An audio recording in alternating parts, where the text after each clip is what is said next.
Started. And thank you all for tuning in. And this evening we have Chris Mullins. Chris is an extension specialist for greenhouses and specialty crops with Virginia State University. And he's going to be speaking with us about high tunnel basics. We have some folks, I think, in the crowd tonight who have expressed an interest in pursuing a high tunnel for their farms. So he's going to talk about just the basics of that. And Chris, appreciate you speaking with us, and I'm going to turn it over to you. All right, Phil. Well, thank you. Good afternoon, everybody. I'm glad to be here. I appreciate the invitation to talk with you tonight. Like Phil said, I work down at Virginia State University, and we've been doing some work with high tunnels for several years now.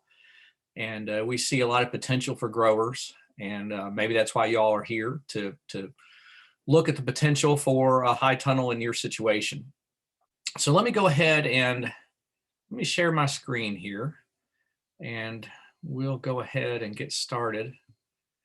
I've got a PowerPoint presentation, and if we've got time, we might, let's see here. There we go. All right, I'm assuming everybody can see that. So what I wanted to do this evening was talk a little bit about, give you an overview of high tunnels, kind of talk about the basics like Phil said, and to give you an idea about construction and maybe some management. And I've got a couple of videos. If we've got time, I might show a couple of those. And I've got some resources at the end. And then I wanted to leave time definitely at the end to discuss things and ask questions, and we can just kind of talk about this idea of high tunnel structures. So let me get started. And some of you might have heard of the USDA program through NRCS. It's an EQIP cost share program for high tunnels. And if you haven't, what you should do is, and some of this information right here might not be completely up to date, because the NRCS people can really inform you about what's going on with this program in both Virginia and in Kentucky. But basically, it's a cost share program, and they'll provide some money, and it could be as much as 60 or more % of the cost of a structure, up to a certain amount. And they're looking for certain things, though. They want things to be grown in the ground and such, some things like that. But it's a really good program if you're interested in having a high tunnel. This is a good way to get into it. Anytime you can get some of that cost paid for, it's a great thing for you, whether it's an enterprise or a home hobby system or something like that. So contact your local NRCS office, usually at a USDA service center, and all the agents here can help you with that if you don't know where that is in your area. So check that out. I think it's worth looking into. So when we think about high tunnels, really what we're talking about is season extension. And that just means we're using some type of tool that allows a crop to be cultivated outside of its normal production season.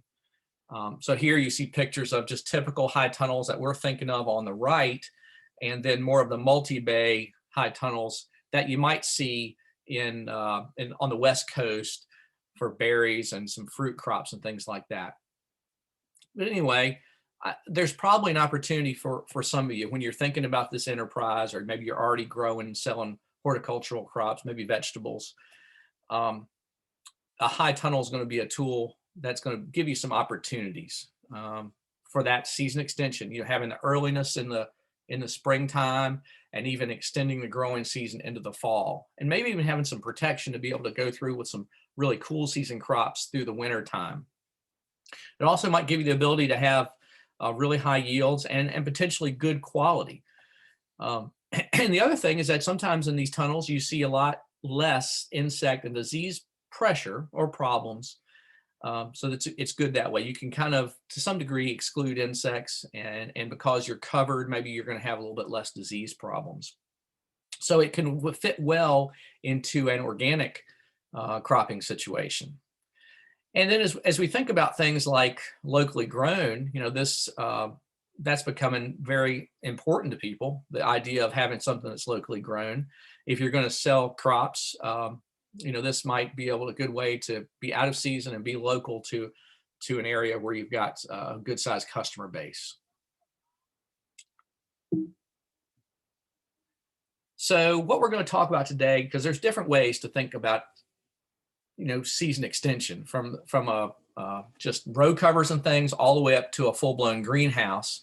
But I think today we're going to talk mostly about high tunnels or hoop houses. Sometimes we might call them cold frames, or I might call it an unheated greenhouse. Lots of different names for it, but we're talking about a structure that looks a lot like what we're talking about in these pictures here. And here's some definitions when we think about a high tunnel, and you can look at these pictures and kind of see they're a structure that resembles a conventional greenhouse, usually made out of metal frame, but it can be wood, it could be PVC, it could be something else. Crops are generally grown in the ground in conventional type production, maybe even on plastic mulch, or maybe just bare ground. Various ways, maybe even in raised beds.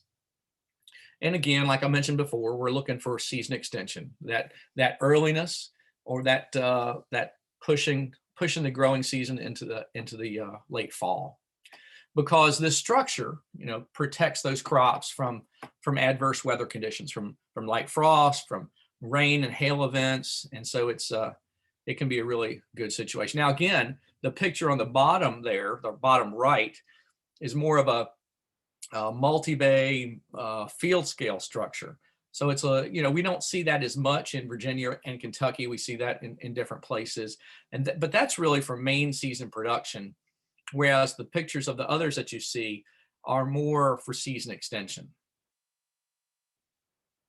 And here's some more examples of them here. You can see these pictures on the top are metal frame structures. They look a lot like a conventional greenhouse.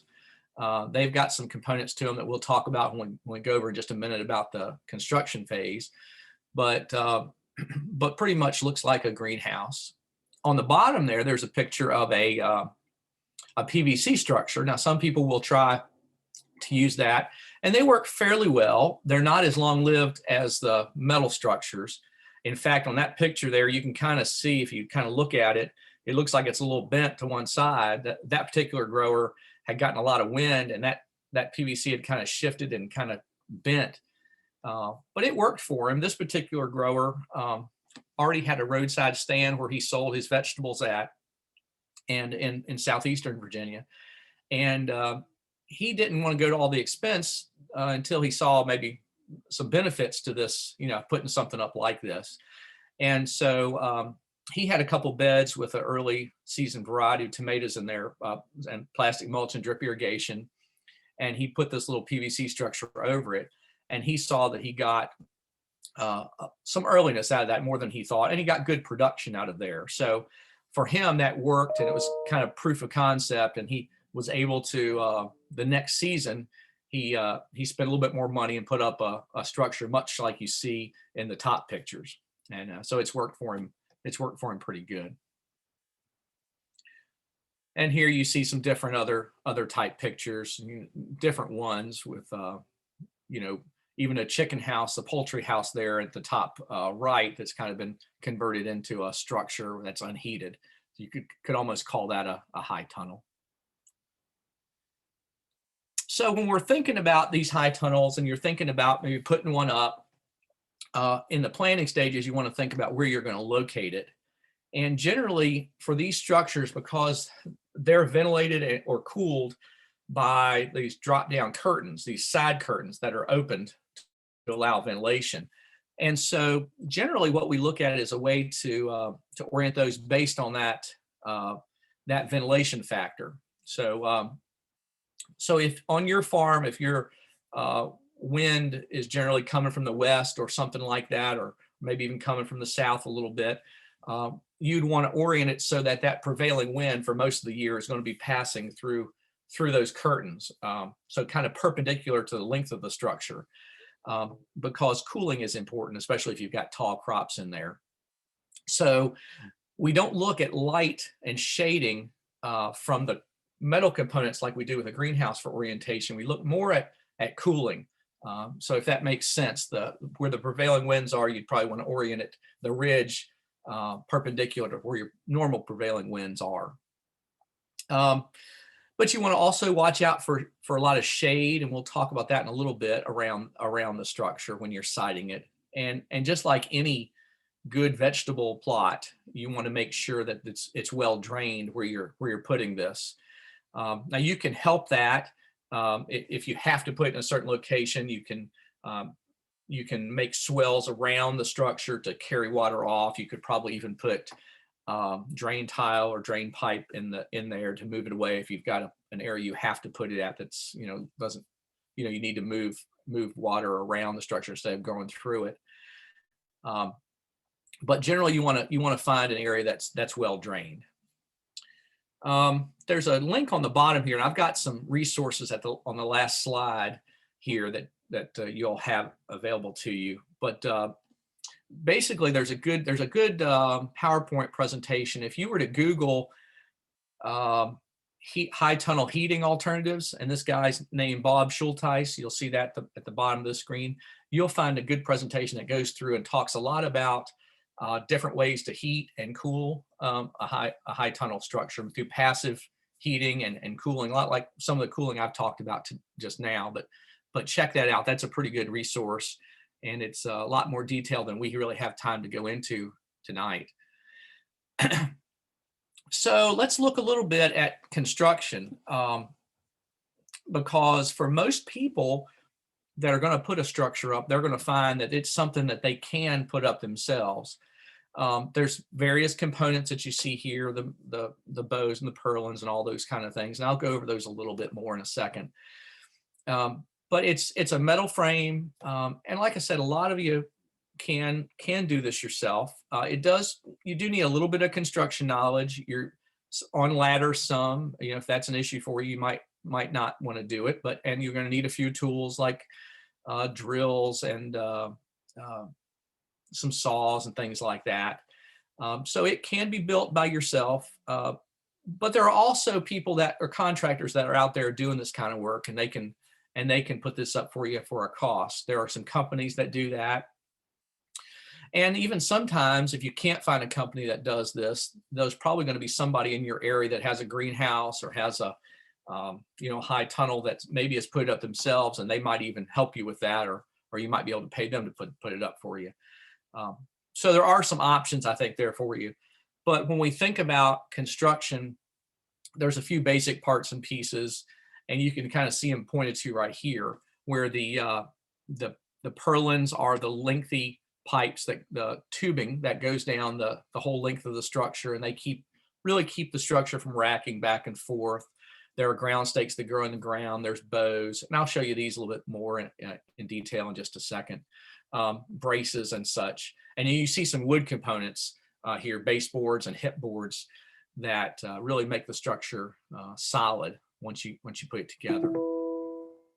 So if you were to buy one of these structures, and now you can buy these frames from greenhouse companies, and I've listed a few at the end, but it's easy to Google high tunnel manufacturers or greenhouse manufacturers, and you'll find lots of them out there that sell frames and heaters and fans and all that stuff too. But we're mostly talking about a high tunnel frame here, which is a galvanized, hot dip galvanized metal pipe.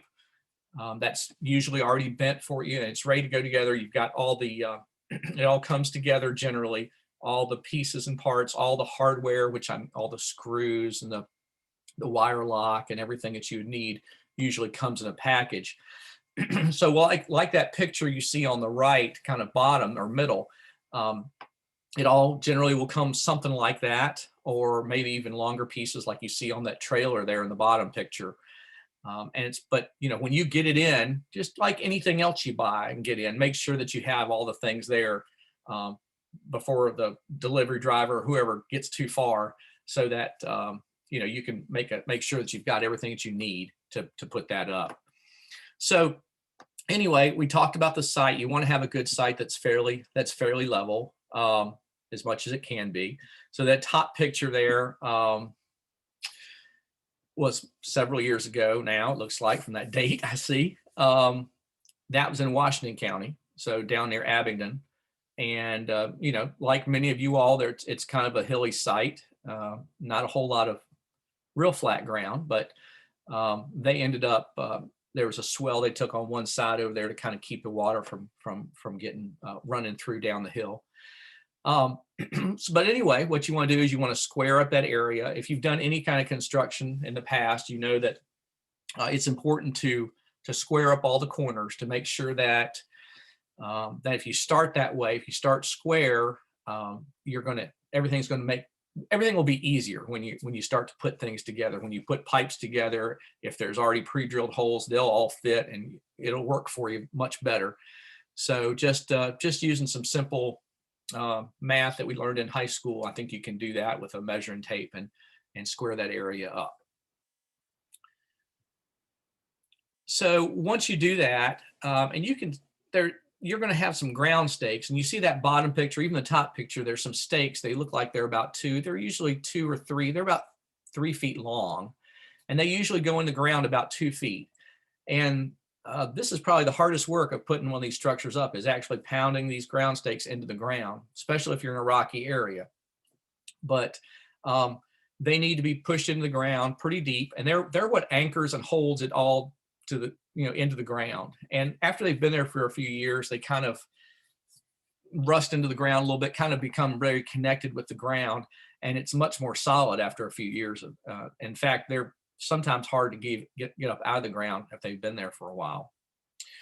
And you can see there's usually, you put up a string line to get your level, and even to get your height and things like that. And what I'd like to mention too about the leveling aspect is it's good to have this structure level from side to side. It's not as important along the length of it. It'd be nice for it to all be perfectly level, but especially side to side, you want it to be level that way.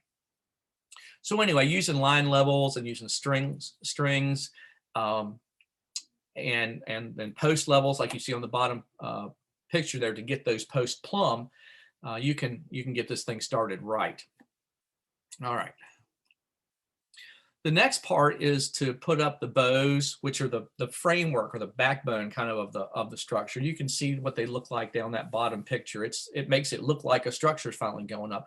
And those just usually insert in or on the outside or with a sleeve or something, depending on the manufacturer, into those ground stakes.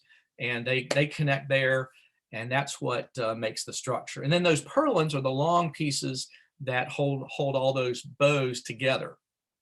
And so once you get all that kind of put together, you'll have a pretty solid structure. And usually these structures are sometimes they're put together, they're pre-drilled, and you put bolts through them and nuts, and you put them together like that. But more often than not, you use self-tapping screws, or called tech screws sometimes, and they just go right in and usually connect clamps to hold purlins in. You use those screws to go through maybe wood to hold it down to the baseboard into the metal, different things like that. And again, I'm speaking in a lot of generalities because every manufacturer, whether it's a company like Atlas or Puckett or FarmTech or Jaderloon, they kind of all use a little bit different. There's a little bit of difference in their structures that they kind of have their own kind of signature on it. You also can have trusses, and if you look at that bottom picture on the left, you'll see that it looks more like a truss arrangement there. It's not just a bare purlin. So that's going to be a more expensive arrangement, first of all, but it's probably going to end up being a much stronger arrangement there.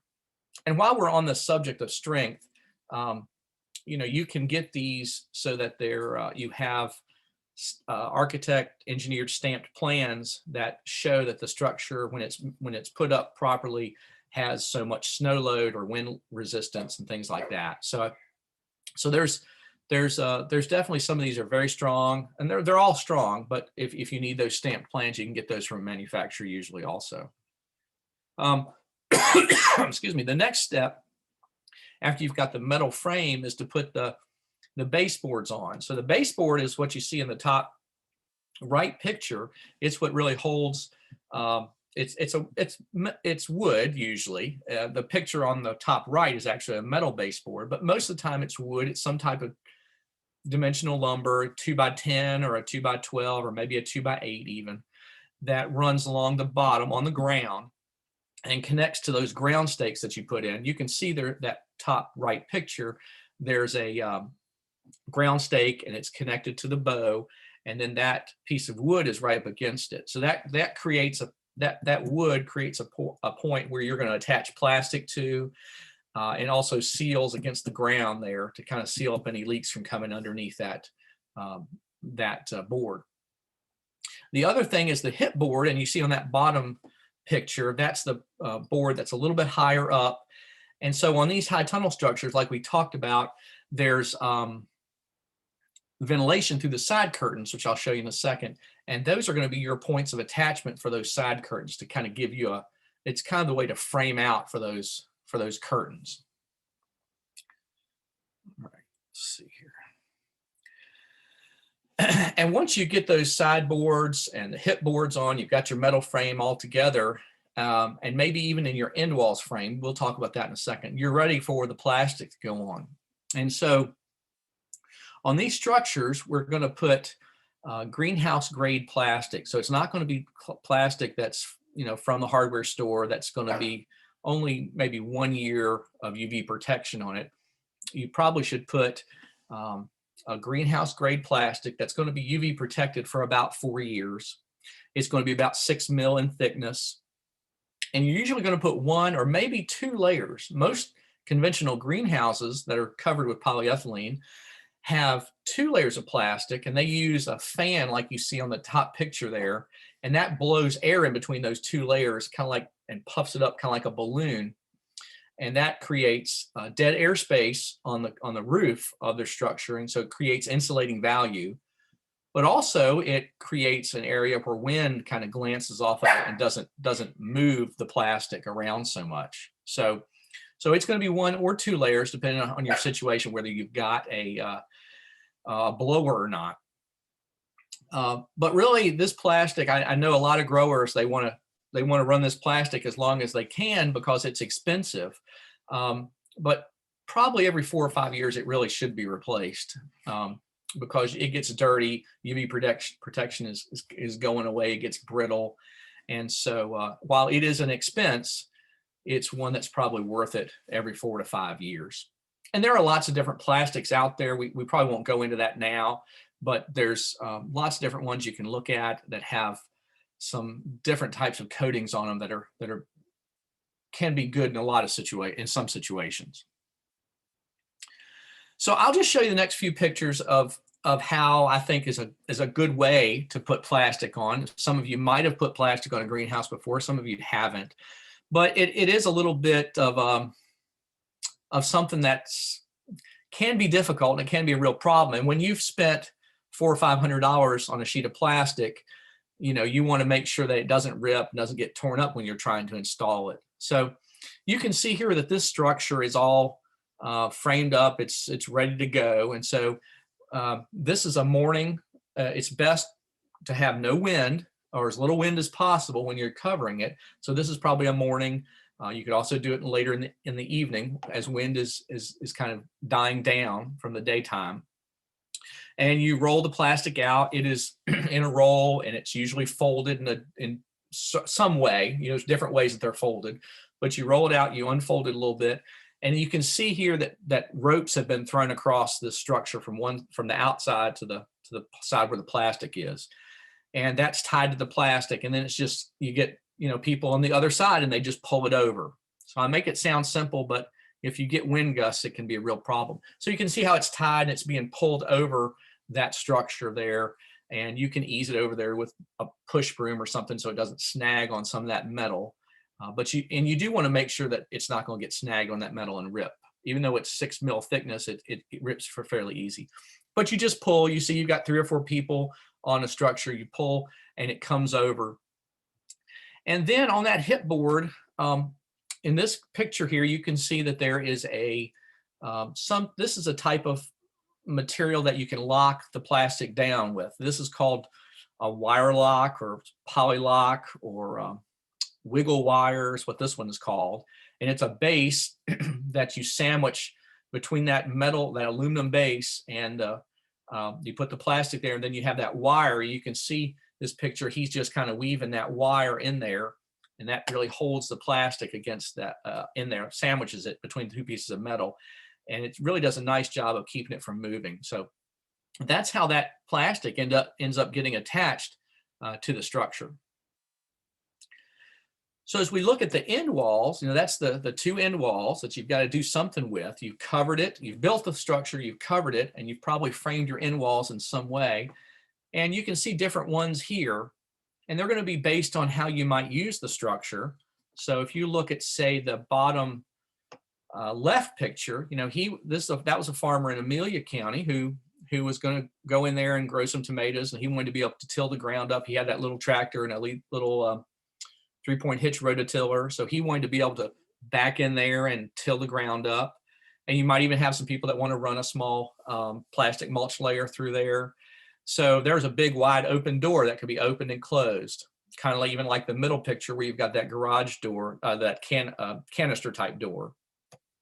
And then you see the picture on the bottom right, which is a zippered door. So it could open up all the way also. And then the picture there in the right middle is a grower. She was growing cut flowers over in southeastern Virginia, and she didn't need to do much tillage work. She had a small rototiller, and it went perfectly through that small opening. And she had woven ground cover in between the rows of her flowers, so she didn't really need a big huge door there. So it can vary, depending on what you need to move in and out of there, people or equipment. But it can all just be however you need to make it work for you. And usually that's covered with a polyethylene sheet, or sometimes like that picture in the bottom middle, it's more of a hard plastic polycarbonate material that's on the end walls.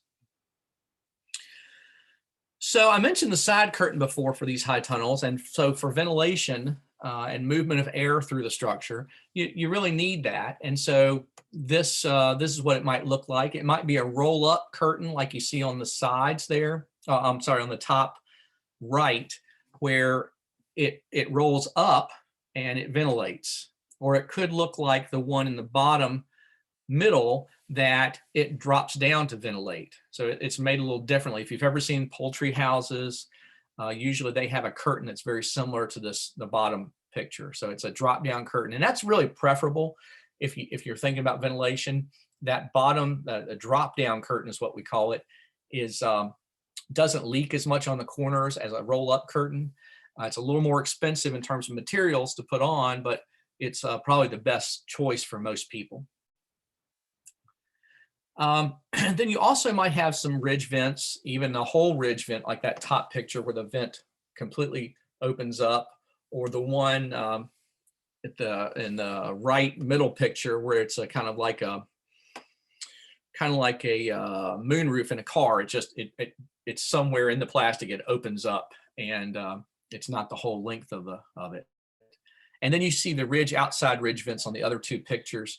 And so as that heat rises, maybe even for winter cooling, you can open that up and let that heat out early in the morning, but you also want to think about trapping heat in when it's cool to keep it warm in there at night. So we'll talk a little bit about that in the management section. So generally, high tunnel costs can vary, and I've got quite a range here, anywhere from $4 to $6 a square foot.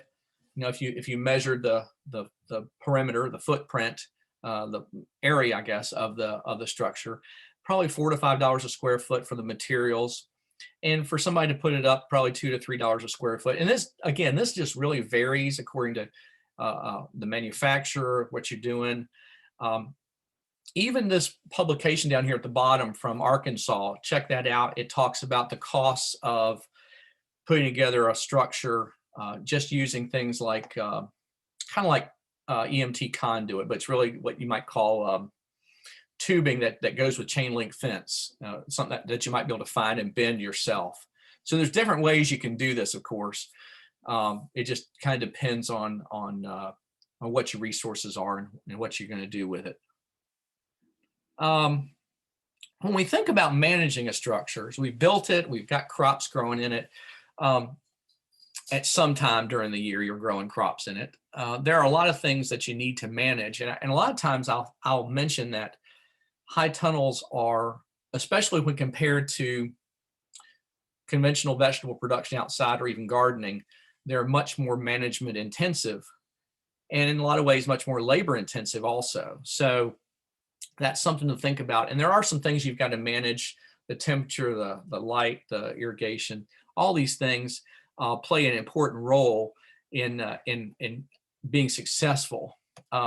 Temperature is probably going to be one of the most important things that we think of when we're looking at a high tunnel structure. And we think about a high tunnel structure being getting too hot or getting too cold. A lot of times we think of it that way, but also can get very hot. So we're here in where I am, Petersburg area, Richmond area. We're past the time we would put tomatoes, for example, in the tunnel generally around the third week in March. And our last frost date is probably in this area, probably the third week in April. So what we're looking for is about a month of earliness there. So we put tomato transplants in about a month earlier, for example. And so hopefully for the grower, that'll translate into about a month of earliness versus outside production in June. But, where you all are, a little bit higher elevation, a little bit cooler, it's a little bit different, you just shift a little bit. But as we get into May here, certainly, it becomes more important to think about ventilation, think about cooling the structure down. So in March and April and some into May, we're thinking about, trapping as much heat as we can inside the structure. So at night it stays warm enough in there to keep the plants growing as optimum as you can. So this little chart adapted from Lewis Jett just kind of shows some thresholds for ventilation and some of the temperatures you want to see for some of these crops, both warm season and then when you think about maybe leafy greens and some of the brassicas, it's a little different. But again, temperature is very important. Even maybe utilizing something like a shade cloth to reduce heat load as you get into June and July, depending on what you've got in there. And then also things like closing the curtains early in the cooler time to make sure that you try to kind of trap some of that heat in there. And things like, I think I had a picture of the barrels, black barrels like you see here on the bottom picture, and black water tubes, all those things. These black barrels will be filled with water also. Those, what we're thinking about is a situation where you're creating a heat sink. It's warming up during the day and radiating some of that heat at night. So as we move through this a little bit, I don't want to go over on time. Let's see. I'll mention snow because this can be a real issue. And I talked about wind and snow loads, but this is still a structure that can very easily collapse if you're not careful.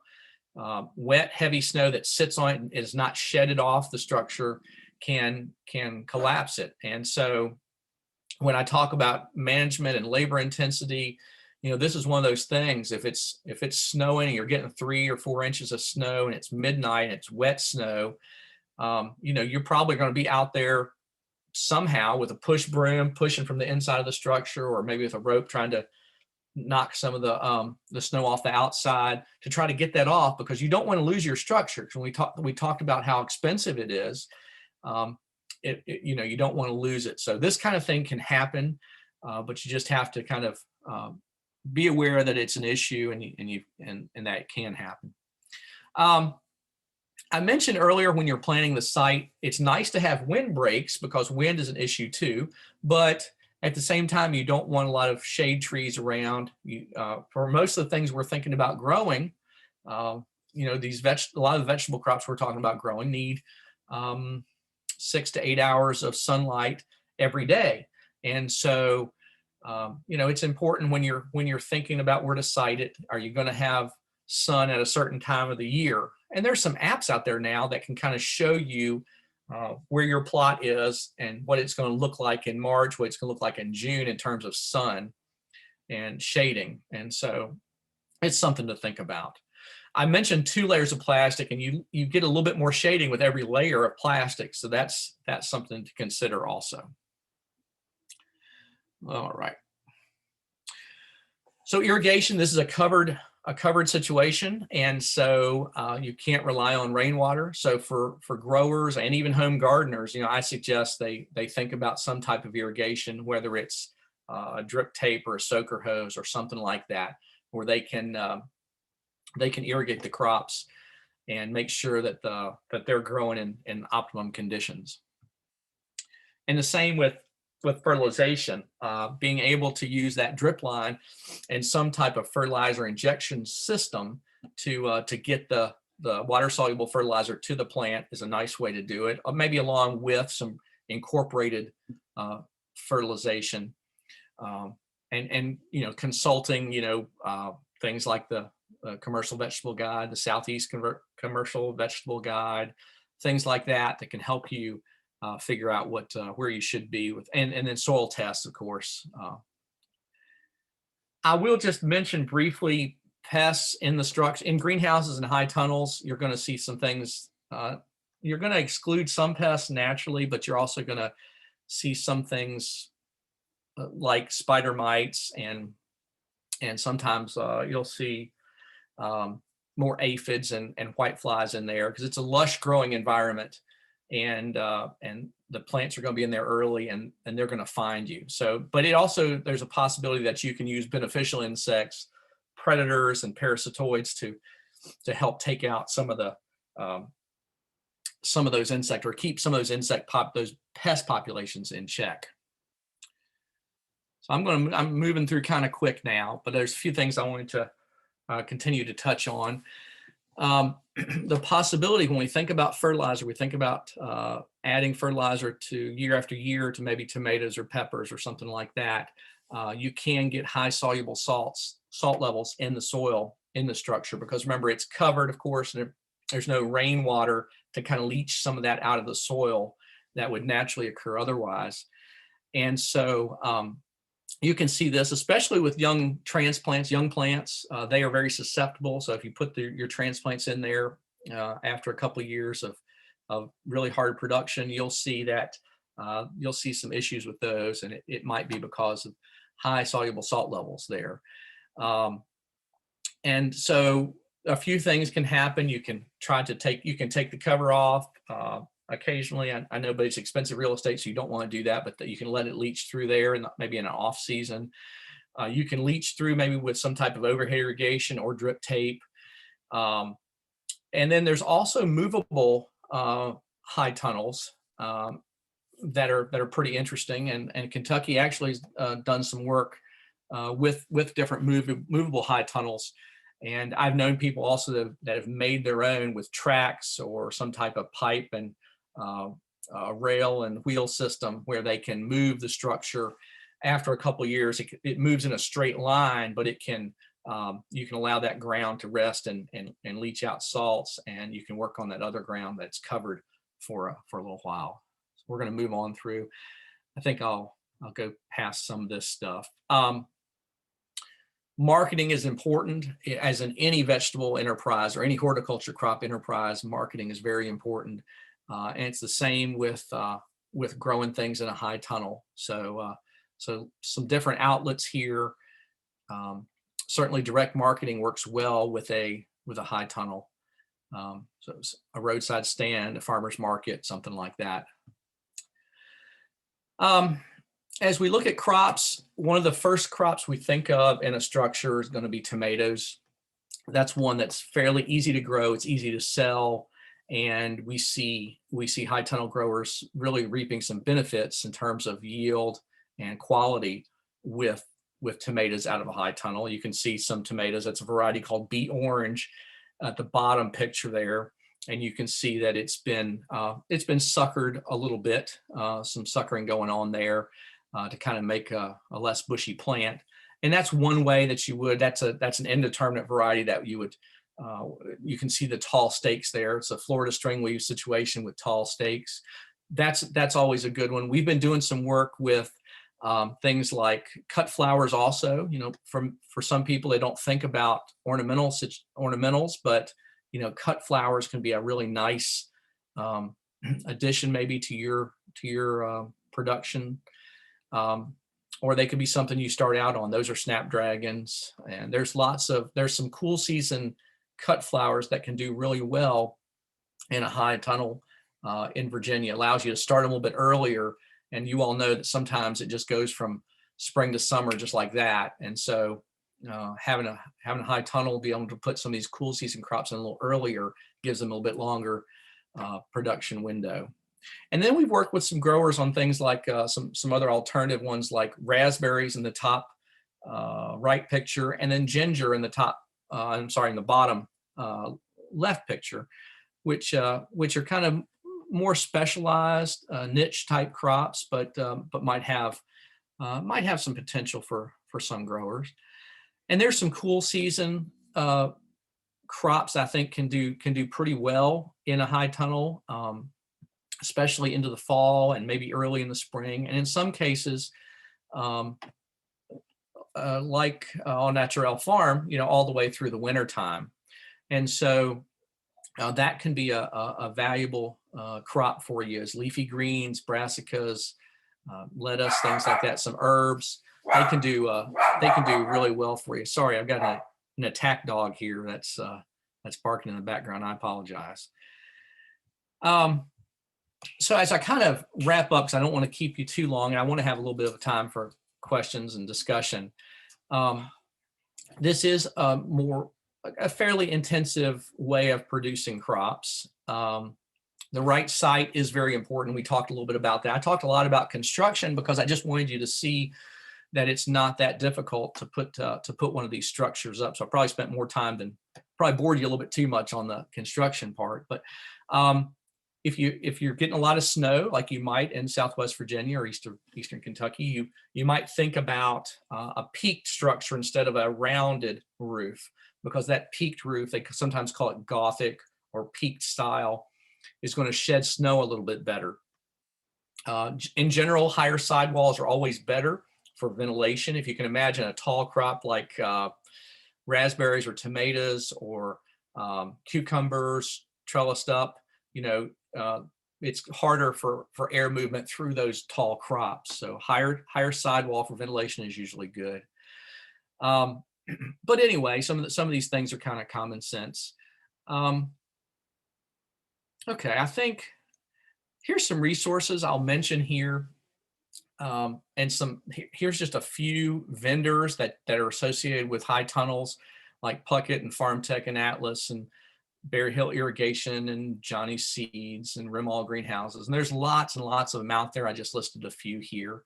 And then there's also some links here that are pretty interesting that you might check out as well. You know, the Noble Foundation, SARE Group, the ATRA Group, and there's lots of good high tunnel information out there. And I will actually say this book is pretty good too. This is the Year-Round Hoop House. It's pretty comprehensive. Covers everything. Pam Dowling wrote this a couple years ago, and it's got a lot of pictures, a lot of good information from her experience working with high tunnels over a number of years, growing lots of different crops.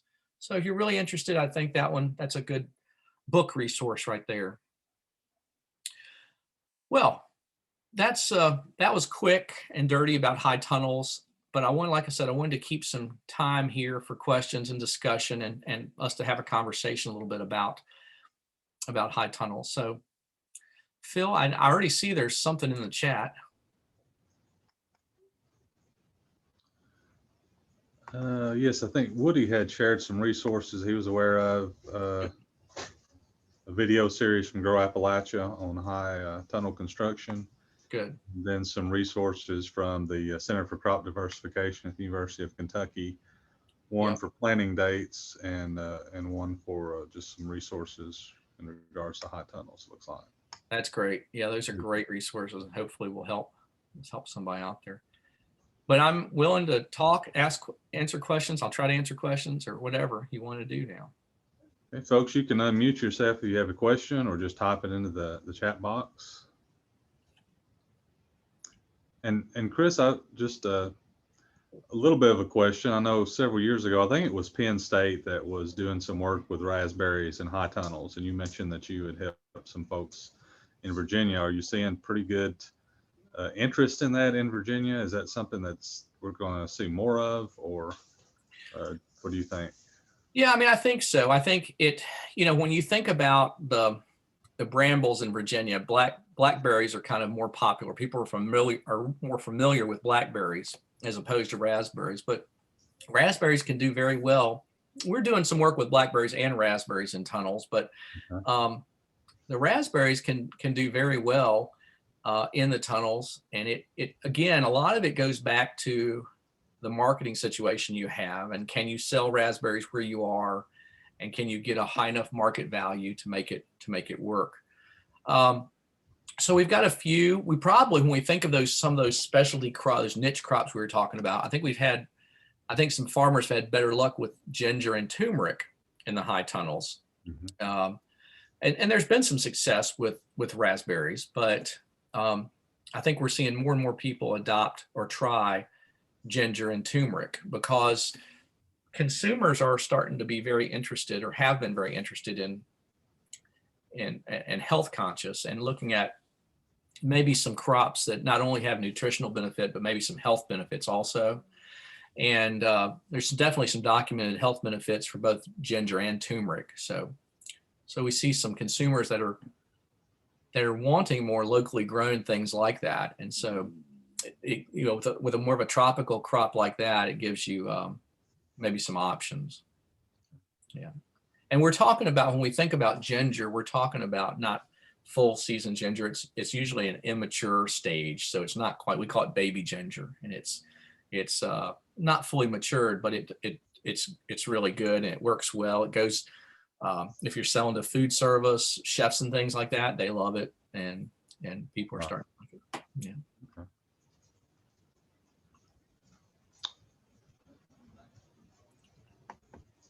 See, looks like Shad had a question in the chat. List of crops that are economically viable at that management level. Yep. I mentioned some of the spring summer crops, but I think tomatoes certainly is one that you're going to make money on just about anywhere that you're at because they're so easy to grow and they're fairly easy to sell. I think you're going to see the same thing with peppers. And then even if you think, and when you think about one of the videos I was going to show tonight, we ran out of time, was a farmer in Louisa County, Virginia, and she focuses a lot on cool season vegetables, cabbage, radishes, lettuce, all different types of lettuce in her high tunnel. And she's growing them in raised beds, but in her high tunnel throughout the fall, through the winter time. And fortunately she can sell into the Charlottesville area, and she sells to a CSA through a CSA system. And so it works for her because of her location situation. But I certainly have known others too that are very successful with the cool season crops. And so I'll try to find a link, Phil, where we did a presentation not too long ago about cool season crops, and we kind of got that video with her. And it might be interesting for some people to check out. Sounds cool. I heard a presenter several years ago.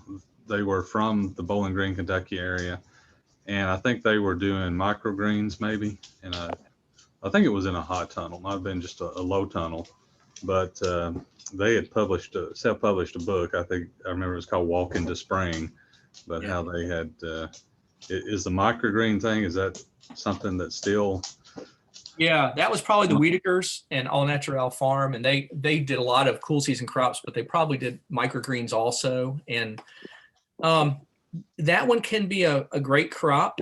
You know, you can imagine that you could flood the market pretty quickly if a lot of growers started doing microgreens, because you're generally selling those to food service, to well, not all the time, but you're selling it to restaurants.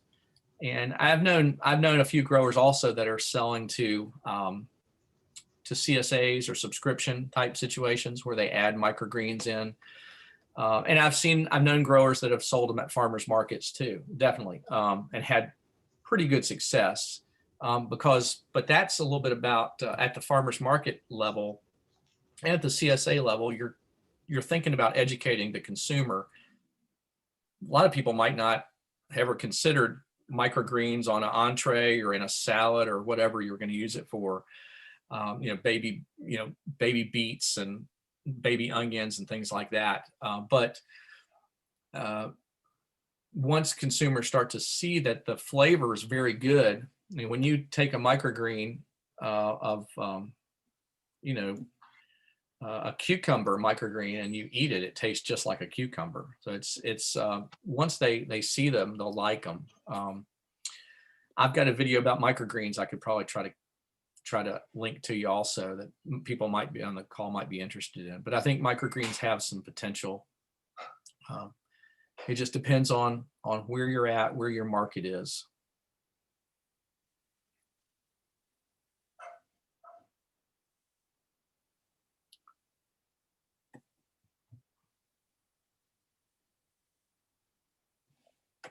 Yeah, Well, overall, I guess I'll just say overall, I think the high tunnels can be you need to think of them like a tool in your farming operation, and that they're there just like you'd use a tractor in a way, or a tiller or something. They're there. They're a tool that you're going to use to extend the growing season. So it can be good. I would still encourage people to think about talking to their NRCS local representative and see if they can get involved with that input program too. Good deal. I reached out for those of you in Wise County. Wes Stanley would be the NRCS representative, the district conservationist you would speak with about the high tunnel program. And I think he told me that October they're going to start taking applications again. So you got a little bit of time, but just mark your calendar for October and be sure to get those applications in, because I would love to see more people taking advantage of that in this part of the state. Yeah, definitely. I don't know how competitive it is around your area. Some areas are more competitive on the application process than others, but they could let you know. But any final questions for Chris? Chris, I have a question about when does a high tunnel become a greenhouse? What's the real distinguishing difference? Yeah, well, it's kind of all semantics, but I guess when you put what we call active heating and cooling systems in a structure, so when it's got a fan, an exhaust fan and a vent, and it's probably got some type of maybe propane or some type of maybe usually propane fired heater in there, we think of it as a greenhouse. So it varies, and the costs are going to be a little different. So when you think about adding, I mentioned maybe $4 or $5 a square foot. So when you think about a greenhouse and you add some of these systems and controls, whether they're a thermostatic control or it's some sort of incremental control system, it can add another $3 to $5 per square foot. It kind of depends on what you want to get. So that's a great question. I think we look at, they're kind of on a line, on a continuum, where you've got a high tunnel structure, and a lot of growers will think about eventually, because these are metal frames just like normal greenhouses, they'll think about eventually they'll get to the point where they might add a heater for more control, more earliness. They maybe will add fans for ventilation. So it can all be added later on. Chris, I heard of something one time. I want to see if you agree with this or if you've ever heard of it. I heard of someone that put plastic over their structure. It was during the summer, I guess, when things were quite warm. They stressed it really tight. And then that winter, when it got cold and contracted, it collapsed the structure. Is that possible? Well, I don't know it's possible it could collapse it. It could rip the plastic potentially, because, you know, think about what happens. It's 90 degrees. You're putting the plastic on, and when it gets, well, you know, it's pretty loose at that point. Let's just say you put it on a little bit cooler than that. And then in the wintertime, it contracts and gets tighter and tighter and tighter, depending on how cold it gets in your area. It could damage the plastic. Now, I don't know about the structure itself. Most of the damage we see to structures are going to be from snow.